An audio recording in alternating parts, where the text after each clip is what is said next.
y pensamiento de la Orden de Predicadores de Salamanca a Ciudad Real. Muchas gracias. Voy a tomar el atril. En primer lugar, quiero agradecer profundamente a la Orden de Predicadores por invitarme a participar en este ciclo. Es la primera vez en mi vida que estoy celebrando 800 años de una institución tan importante. Y bueno, lamento que ya no vamos a poder estar en la celebración del milenio, pero seguramente va a ocurrir. Qué bueno. Muchas gracias a los hermanos que me han recibido con una gran hospitalidad en este centro cultural, al padre Miguel Concha, a Francisco Piñón, muchísimas gracias por la confianza. Les voy a hablar de un diario de viaje para abrir este ciclo de conferencias. Es un diario de viaje que escribió Tomás de la Torre, fraile dominico, que fue el escribano designado para ir tomando nota cotidiana, ser el cronista pues del viaje que emprende el obispo de Chiapas, Fray Bartolomé de las Casas, desde Salamanca, España, hasta llegar a lo que en aquella época se llamaba Ciudad Real de Chiapas, 1544 a 1546. Es el lapso que este diario cubre. Voy a empezar leyéndoles a ustedes unos versos con los que abrimos esta edición. Este diario, luego voy a hablar más de cómo dimos con él. La edición la preparamos un antropólogo de Salamanca, Salmantín Pedro Tomé Martín, con quien hemos trabajado juntos haciendo trabajos comparativos entre regiones de México y de España, y yo, es decir, nos unimos alguien de Salamanca, que es de donde salen los frailes, un antropólogo de Salamanca, y un antropólogo de origen chiapaneco, que soy yo, que en este momento vivía yo en San Cristóbal, para reeditar este diario de Fray Tomás de la Torre. Comienzo leyéndoles los siguientes versos. Hemos andado despacio, sin acabar nunca. Salimos una madrugada, hace mucho, oh sí, hace muchísimo. Hemos andado caminos, estepas, trochas, llanazos, las sienes grises azotadas por vientos largos, los cabellos enredados en polvo, en espinas, en ramas, a veces flores.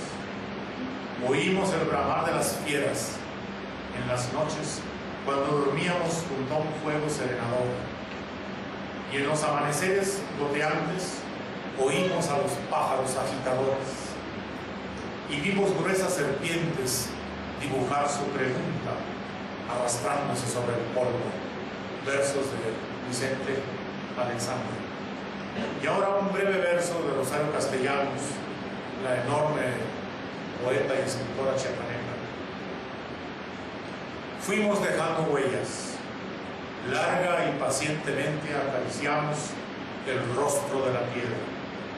Nombrábamos así los lugares, los días, con una lengua eterna. Rosario Castellanos.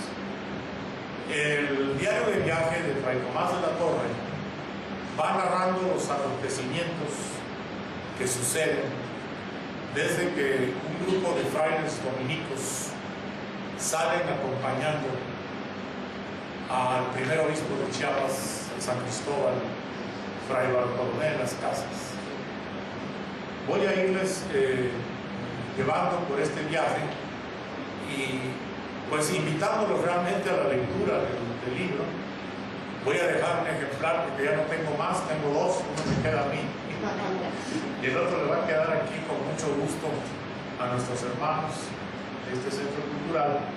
Les voy a ir pues mostrando poco a poco cómo va este diario, se va haciendo. El diario de Fray Tomás de la Torre se perdió, no sabemos el original en dónde quedó. Es muy probable que se haya perdido en Guatemala, en donde estuvo por un buen rato, hasta que Fray Francisco Jiménez, también de la Orden de Predicadores de la provincia de San Vicente de Chiapas y Guatemala, lo copió. Era una práctica muy de la época, de los siglos coloniales, el copiar extensos párrafos. Afortunadamente, Fray Francisco Jiménez fue un copión, perdonen que lo diga así, muy escrupuloso. Y entonces copió diciéndonos desde dónde hasta dónde estaba copiando. Y puso en intermedio algunas opiniones de él. Entonces, el diario lo encontramos en las crónicas de Fray Francisco Jiménez, que por fortuna editó con la culta aquí en México. Y luego también el gobierno de Chiapas hizo una edición y ahí pudimos localizar con toda seguridad y después de cotejar varias publicaciones el diario completo de Tomás de la Torre. Luego les hablo un poco más de la edición. La narración de Tomás de la Torre se hace a mediados del siglo XVI, 1544, empieza a escribir. Salen de Salamanca y llegan al altiplano chiapaneco, en las proximidades de lo que en aquella época se llamaba la audiencia de los confines, con la intención de llevar a cabo un proceso utópico de evangelización pacífica que mudara la tierra de guerra en tierra de verdadera paz. Es algo que tenemos que explorar más, cómo la orden de predicadores intervinieron para tratar de convencer al Estado español que no era matando a la gente cuando se construía una nueva sociedad. Y en esto tenemos que trabajar mucho más los historiadores que no somos religiosos, para ir solventando la verdad. Con esta edición del diario no se trata de asignarle de manera inmediata la consideración de una monografía etnográfica, pues se encuentra alejado de ella. Quiero decir que con los ojos antropológicos contemporáneos pudiéramos leer el diario de Fray Tomás de la Torre como si fuera una monografía etnográfica, pero no lo es, aunque contiene los elementos necesarios para ella. Es un diario de viaje, eso es lo que es, escrupulosamente llevado, muy bien escrito, en donde se va narrando día a día, casi minuto a minuto, las peripecias de un viaje que duró casi 2 años, desde Salamanca hasta Ciudad Real. Tampoco se trata de rememorar nostálgicamente una crónica que al modo romántico puede contribuir a la exaltación de ciertas ideas, principios o nociones, ni por supuesto deslizar sobre sus líneas una mirada lacerada a una crónica ilustrada una mirada lacerada a una crónica ilustrada en que hallar suficientes elementos críticos para asentar determinadas posiciones teóricas. Más bien lo que nos propusimos Pedro Tomé y yo es de descubrir en un libro de viajes, en una autobiografía oral, porque son muchos los que hablan en este diario, que produce el deleite de hacer sentir al lector partícipe de los acontecimientos que el narrador cuenta, una deliberada utilización de la historia narrada para producir conocimiento. Esto es, las páginas del diario de Tomás de la Torre no son un conjunto de dispersas anotaciones tomadas al vuelo, sino la narración de un viaje elaborada por alguien que piensa básicamente en la posición de quien la va a escuchar. Porque el autor, Fray Tomás de la Torre, sabe muy bien que no escribe ni para él ni para aquellos que con él fueron, sino para quienes se quedaron, para quienes no viajaron, para aquellos a los que debe explicar cómo es un lugar que solamente a través de la imaginación pueden llegar a ver. Y el fraile dominico sabe muy bien que serán sus palabras el adecuado vehículo para excitarla. Por eso, cuando cuenta, da la impresión que se está figurando a los frailes sentados en la comodidad del refectorio, oyendo a un lector que trae las nuevas de los que atravesaron medio mundo para llevar adelante su proyecto. De ahí las continuas apelaciones que tiene el diario a quien escuche, dice. Por ejemplo, dice alguna frase: sucedió lo que después oiréis. Es decir, está pensando en el futuro, en la longevidad del diario, para que podáis escuchar lo que sucedió, para que después podáis saber qué pasó, por qué venimos a estas tierras y cómo venimos a ellas. Como si al narrar el padre Tomás de la Torre pudiera sentir en la lejanía los murmullos suscitados ante los peligros que padecieron o ante las costumbres de los naturales del lugar. Por tal motivo, la voz, cuyas modulaciones se presienten entre las líneas, es sistemática en sus descripciones, como hechas por alguien formado en la disciplina tomista, porque más allá de la argucia retórica, sabe, como dice en el texto, que no es para quienes pasaron a América, que ya conocen cómo es y ninguna novedad les adopta, sino para quienes pueden llegar a tomar decisiones que afecten a los que allí moran, sin tener conocimiento de cómo es verdaderamente la vida que allí se vive. A tono con el título de este simposio, el diario de Tomás de la Torre es un tratado de ética, es decirle al Estado español quiénes viven aquí en estas tierras, quiénes son y por qué tienen el derecho de seguir siendo lo que son, y por qué tienen el derecho a la vida, y por qué debe respetarse sus culturas construidas a lo largo de la historia.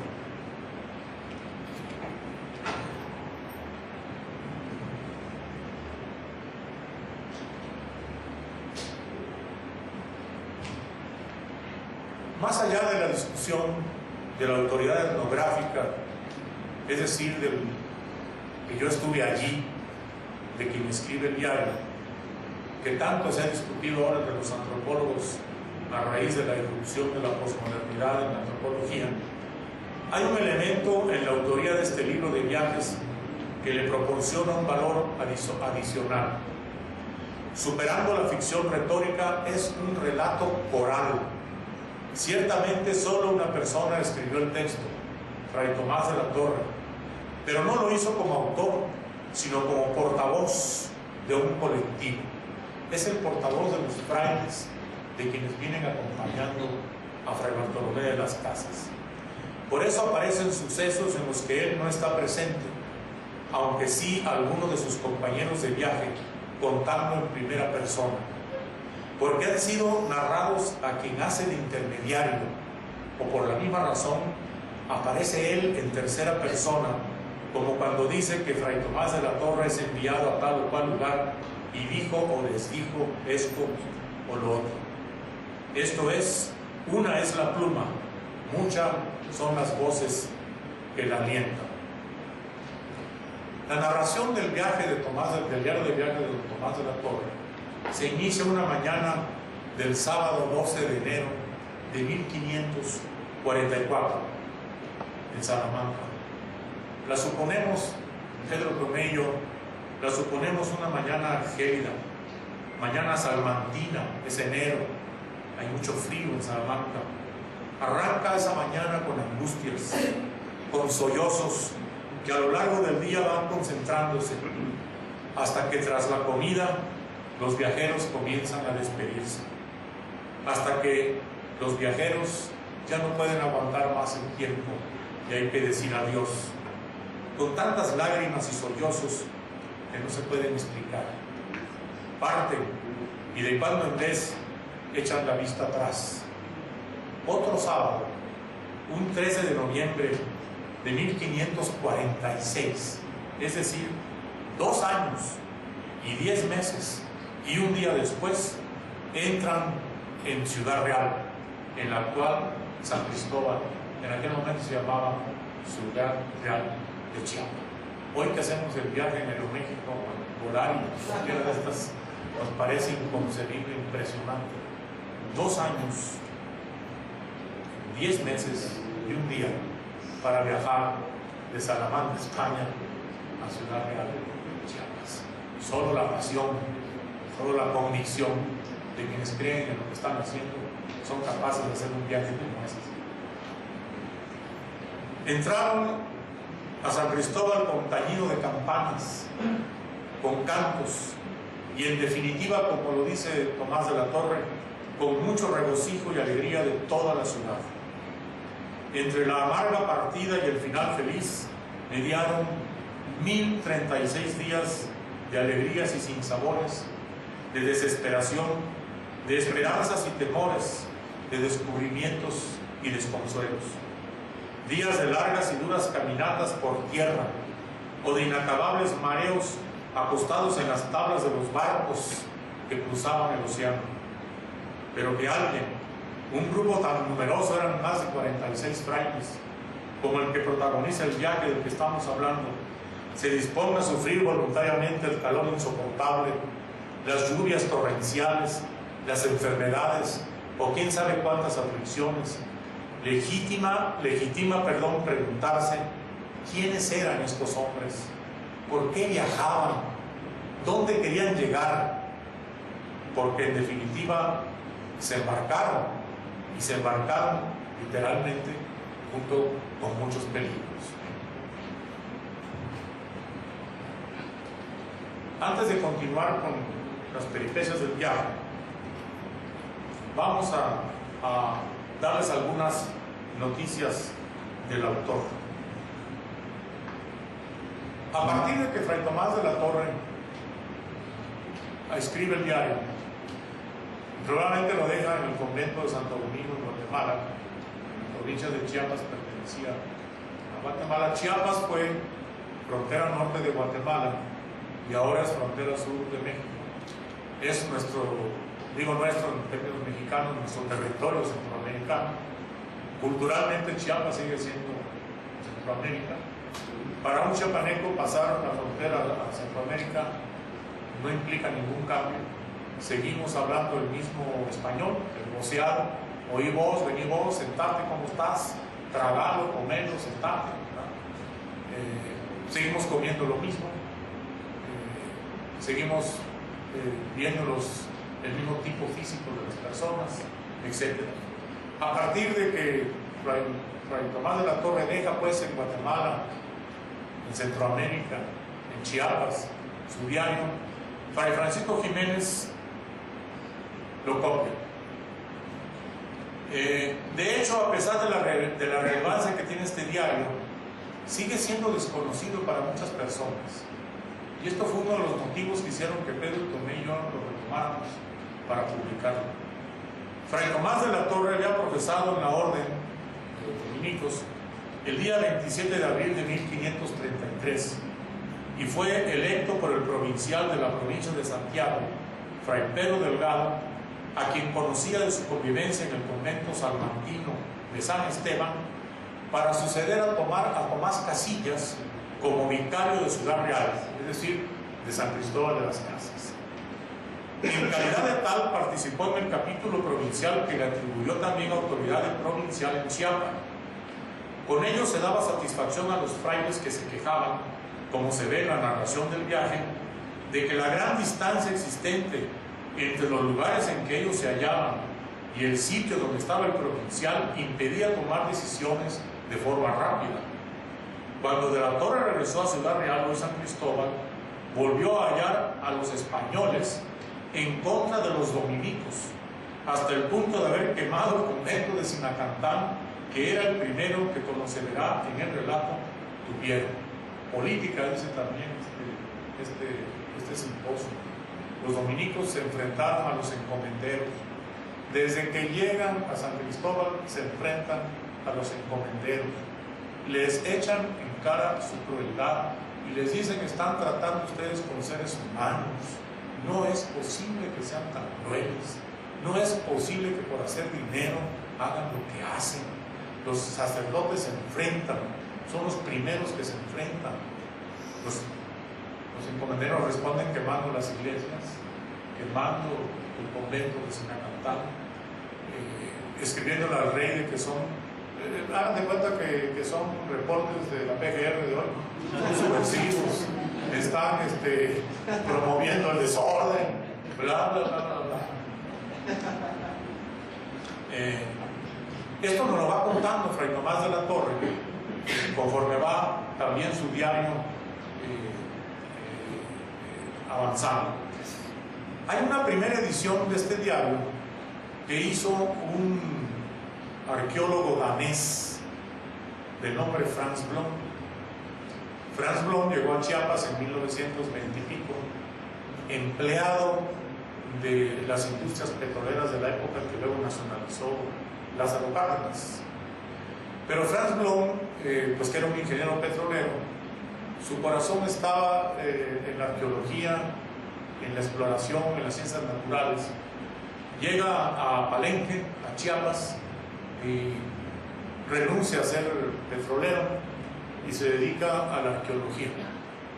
Se casa con una mujer bellísima, Gertrude Duby, que era una fotógrafa suiza, miembro del Partido Comunista Suizo, que llegó en un barco a Veracruz, y se conoce con Franz Blom en Ocosingo.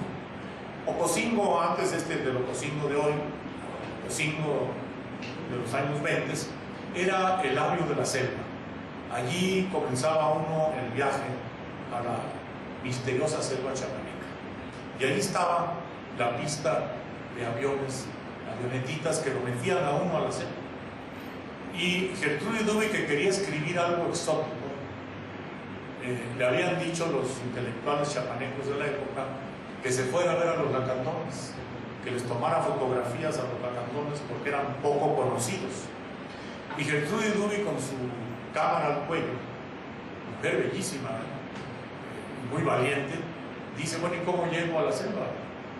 Y le dicen los intelectuales, los flecos de la época: váyase usted a un lugar que se llama Ocosingo, ahí contrate usted un avión y ellos lo van a llevar a la selva. Y aquella mujer va, una mujer de 20 y pico de años, y se sienta en su maletita a esperar la avioneta que la iba a llevar a Ocosingo. Viene la avioneta, baja, y muy cerca de ella se estaciona, se abre la puerta, y según ella dice, cuenta en un texto: vi que bajó un ángel, un enorme hombre, que a ella le pareció lo más maravilloso que había visto. Casi se hunde en el suelo de emoción al ver a Franz Blom, aquel rubio enorme. Y entonces el rubio también vio a la rubia, no se le escapó, y se dirigió a ella y le dijo: ¿qué hace usted aquí? Y le dice Gertrude Duby con voz ya temblorosa por la emoción: pues es que quiero ir a la selva. Y le dice Franz Blom: es que usted no puede ir sola a la selva, por Dios santo, yo voy con usted. Total, que vivieron juntos hasta que se murió primero Franz y luego se murió Gertrude. Ellos fundaron un centro que se llama Nabolón, Gustavo Gutiérrez, digo, en San Cristóbal de las Casas, que todavía tiene la biblioteca más importante que hay, sobre todo en cuestiones antiguas en Chiapas. Y Franz hizo una primera edición del diario de Francisco, de Tomás de la Torre, pero es una edición muy incompleta. Franz copió unas cuantas páginas nada más, pero el gran mérito de Franz es que dio a conocer el diario de Fray Tomás de la Torre. En esta edición que hacemos Pedro Tuné y yo, conservamos de la edición de Franz los mapas que hizo, porque como era ingeniero petrolero, hizo unos mapas muy bonitos y muy precisos, y eso sí los reproducimos en esta edición. Pero la edición nuestra es completa. Si ustedes consultan la edición de Franz, pues van a darse cuenta que es apenas unas cuantas páginas del diario de Fray Tomás de la Torre, las que a él le interesaban. Bien, entonces, dada esta noticia, voy a pasar a leerles algunas vicisitudes del viaje de Fray Tomás. San Cristóbal de las Casas es el nombre más reciente de la original villa de Jovel, la Villa Viciosa, la Chiapa de los españoles, Ciudad Real, fundada por Diego de Mazariegos en 1528 en el Valle de Jovel, en Hueyzacatlán. Aquí hay algunas cosas que hay que decir. Lo de Villa Viciosa no tiene que ver con que vivieran licenciosamente, es decir, con que estuvieran todo el día fiestas y bacanales, no. Villa Viciosa en la época era prosperidad, es decir, es la villa próspera. Y Villa Viciosa cambia después su nombre a Chiapa de los españoles, porque había una Chiapa de los indios, que es la actual Chiapa de Corzo. Después se llama Ciudad Real, cuando es fundada por Diego de Mazariegos en 1528 en el Valle de Jovel. Y Hueyzacatlán, el náhuatl, Huey, es grande. Por eso cuando hoy los jóvenes se dicen oye güey, pues dicen oye grande, ¿no? Zacatlán es el zacate, ¿no? Hueyzacatlán, es decir, el lugar de los grandes pastos. Y efectivamente, en alguna época en San Cristóbal hubo grandes pastos, hoy está arrasado todo por la voracidad capitalista que azota la ciudad como azota todo el país. En este lugar, después de una sucesión de nombres como la que dije, se legalizó el apelativo de Ciudad Real por cédula que expide el emperador Carlos I de España y V de Alemania. En 1544, Ciudad Real era parte de la provincia de San Vicente de Chiapa, que incluía a Guatemala, bajo la administración religiosa de la Orden de los Dominicos, a la que pertenecía Fray Bartolomé de las Casas, nombrado obispo de Ciudad Real de Chiapas desde el año de 1544. El texto de Fray Tomás de la Torre, conocido como Diario de Viaje, narra la salida del obispo de Chiapas desde Salamanca, España, hasta su arribo a Ciudad Real en 1545. Jean de Vos, uno de los grandes historiadores de Chiapas, ya muerto, nos informa que el texto de Fray Tomás de la Torre se perdió, como les decía yo antes, pero que fue incluido en Fray Francisco Jiménez, en la obra que se llama Historia de la provincia de San Vicente de Chiapa y Guatemala, de la Orden de Predicadores, escrita hacia 1720. Es decir, Fray Francisco Jiménez se encontró en la biblioteca del convento de Santo Domingo en Guatemala el diario de Fray Tomás de la Torre y lo copió. Gracias a esta noticia que nos da Jean de Vos, porque Franz Blom no dice de dónde saca el diario. Gracias a esta noticia que nos da Jean de Vos, Pedro Tomé y yo vamos a la obra de Fray Francisco Jiménez, localizamos el diario y lo copiamos. En 1974, a 429 años de los sucesos narrados por Fray Tomás de la Torre, es que una parte del diario se edita precisamente por por Franz Blom, como les he dicho antes. El texto de Fray Tomás de la Torre se inicia en el convento de San Esteban, en Salamanca, el día sábado 12 de enero de 1544. El autor había sido nombrado por el grupo de 46 frailes que lo acompañarían en su viaje como cronista oficial del mismo, encomienda que el fraile cumplió a cabalidad. Desde la descripción del ambiente vivido ese sábado, que ya les narré en el convento de San Esteban, Fray Tomás de la Torre justificó por qué fue nombrado cronista del viaje. Su pluma describe con talento y sensibilidad, con detalle y precisión, cómo se vivió la despedida de aquel numeroso grupo de frailes, acompañantes del obispo Fray Bartolomé de las Casas, que dejaban su alma mater, sus maestros, sus seres queridos, su tierra, para cruzar el mar y llegar a las Indias. Los viajeros atravesaron los campos salmantinos, el famoso campo charro, siguiendo con pequeñas desviaciones la antigua vía lata que decían los romanos. Pasaron Cáceres, cruzaron la Sierra Morena y finalmente arribaron a Sevilla el 13 de febrero de 1544, es decir, un mes y un día después de haber salido de Salamanca. En Sevilla permanecieron hasta el 8 de junio, un domingo, día en el que parten a Sanlúcar de Barrameda, a donde llegaron el 13 de junio.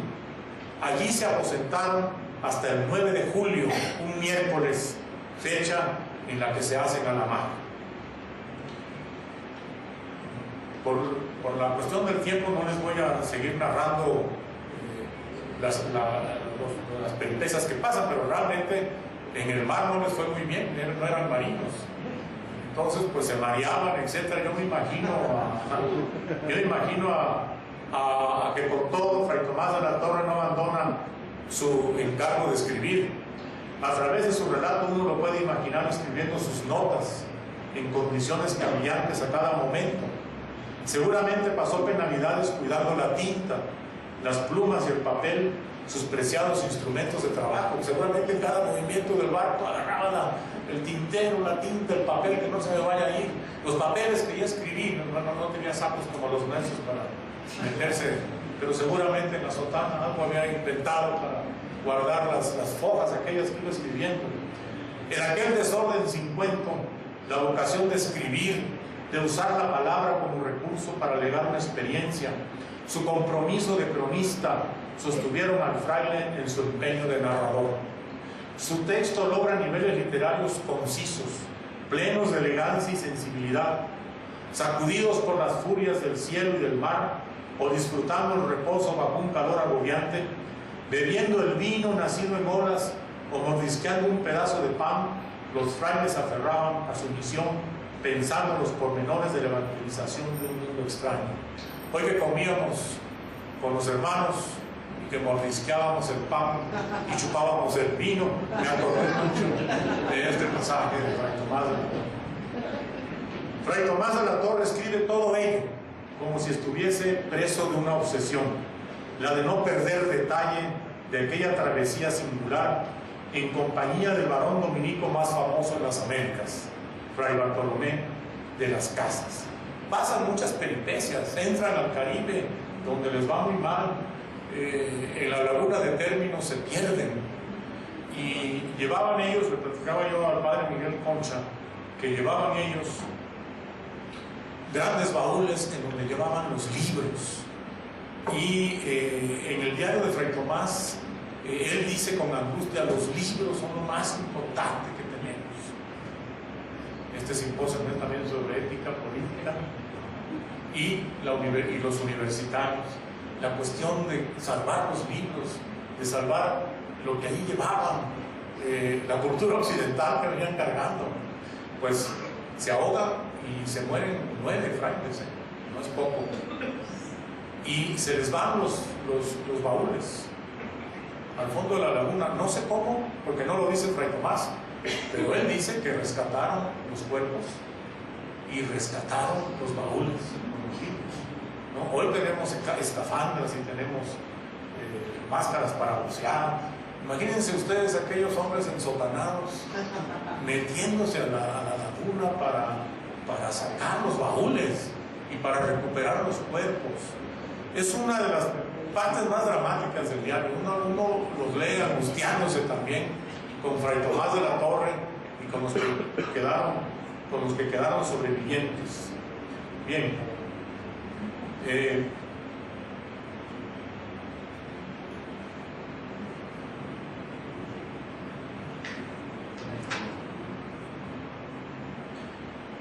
con la llegada de este importante grupo de dominicos a Ciudad Real, se inicia la evangelización sistemática en el Valle de Jovel y en la actual región de los Altos de Chiapas. Sus antecesores en la evangelización, los frailes de la Orden Nuestra Señora de la Merced, Redención de Cautivos, los primeros en establecerse en Chiapas en 1537, solo alcanzaron a adoctrinar a pequeños grupos de mames y de lacandones. Del grupo de dominicos que venían acompañando al obispo y que son mencionados en el texto de Fray Tomás de la Torre, surgieron los primeros especialistas europeos en hablar y escribir varias de las lenguas nativas. Yo quería ya con esto ir terminando, con esto que les voy a decir, porque también me parece muy importante para inaugurar este simposio, que apreciemos que los primeros lingüistas, los primeros antropólogos son estos frailes dominicos. Ellos son los primeros que van a aprender las lenguas nativas. Imagínense ustedes para los españoles, que son tan malos para aprender idiomas. Les cuesta un trabajo enorme, que cambiaron Huitzilopochtli por Churubusco. Es increíble. Imagínense a estos hombres aprendiendo el zoque, aprendiendo el sentado, aprendiendo el tzotzil. Yo digo que solamente la pasión creadora, la pasión de quien cree en lo que está haciendo es la fuerza que impulsa. Estos religiosos dominicos, les voy a ir diciendo los nombres de en qué se especializaron. Domingo de la Paz y Marcial Camposeca aprendieron el chanabal, el actual tojolabal. La lengua chapaneca de origen otomano que se hablaba en aquella época, que ya no se habla hoy, fue dominada por Pedro Calvo. Domingo de Ara y Juan Núñez, Luis Barrientos y Juan de Albornoz se dedicaron a la lengua otomana. El idioma chol fue aprendido por Francisco Morán.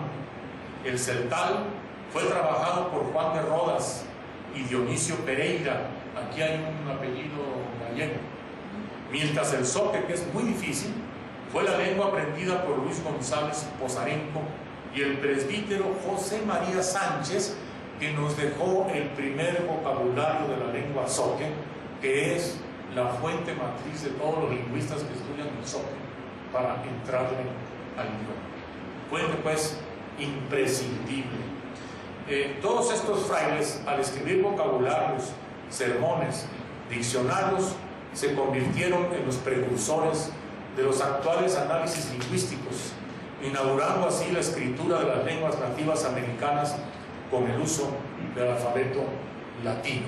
Es decir, estamos ante el nacimiento de la lingüística en nuestras tierras, y de la lingüística comparada en nuestras tierras, del invento del paso, esto es fundamental, ¿no?, del paso de las lenguas orales, aunque sí había escritura, por supuesto, pero el celtal, el chanabal, el tojolabal no tenían escritura, las tenían los mayas en general, pero estamos ante el paso de estas tradiciones orales a lo que van a ser las lenguas escritas, pero usando el alfabeto latino.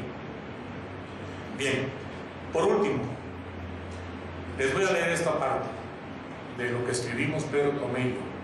Ya vienen los sacerdotes, han salido de la laguna de términos, ya vienen en el camino y empiezan a subir lo que se llama la cuesta de Tapilula.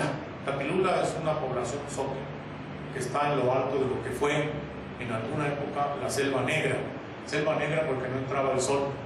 Hoy, gracias a los taladores, ya no hay Selva Negra, ¿no?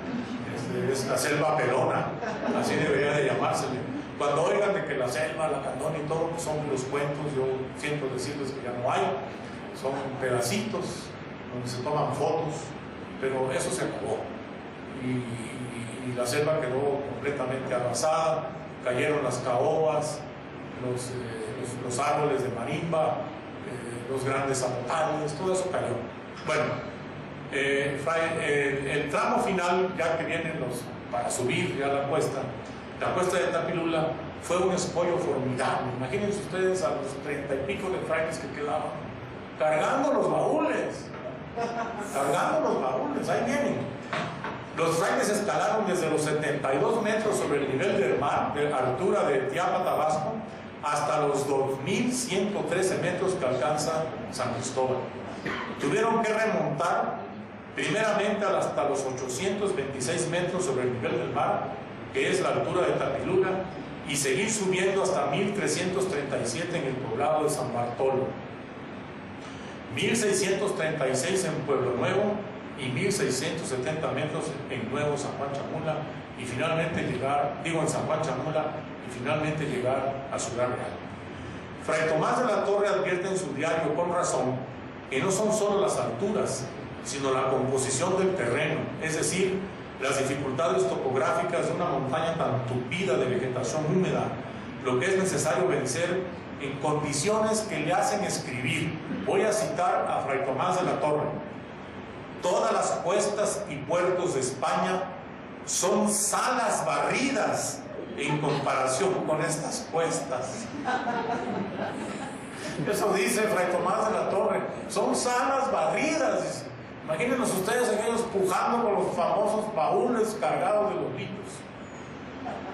El obispo iba adelante, se dividieron en dos grupos. El obispo Fray Bartolomé iba adelante, pero no se desentendió de los que venían detrás de él. Y entonces en varios de los pequeños poblados en donde eran recibidos, dejó dispuestos alimentos y vino. Este es un importantísimo dato. Traían vino, pero además había vino local, que ha de haber sido terrible, porque el vino tropical pues sí está canijo, pero traían vino, y aparte había gente que hacía vino localmente. Y Fray Bartolomé Las Casas se fue preocupando de los que venían detrás de él, y iba dejando en los poblados el alimento y el vino para que les fueran dando. Especialmente reconfortante resultó un tintico que el obispo hizo llegar a los frailes en plena cuesta de Tapilula.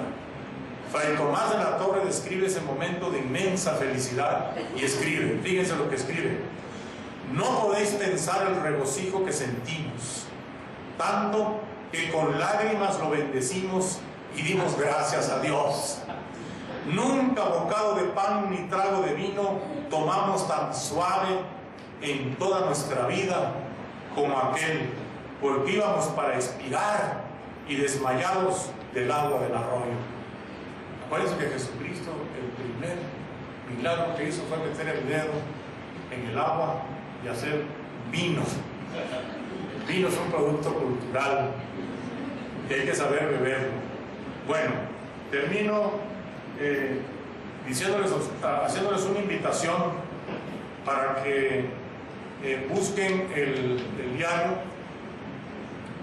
La portada del libro es una foto de Martín Pérez, es una foto que tiene el título del libro, es un arco que está a la entrada del pueblo de Iztapangajoya, justamente a la entrada de esta cuesta de Tapilula, y dice el arco: desde Salamanca, España, a Ciudad Real de San Cristóbal de las Casas, por aquí entró la evangelización a Chiapas el 21 de febrero de 1545. Bienvenidos a Iztapangajoya, Chiapas. Muchas gracias y le doy el diario aquí.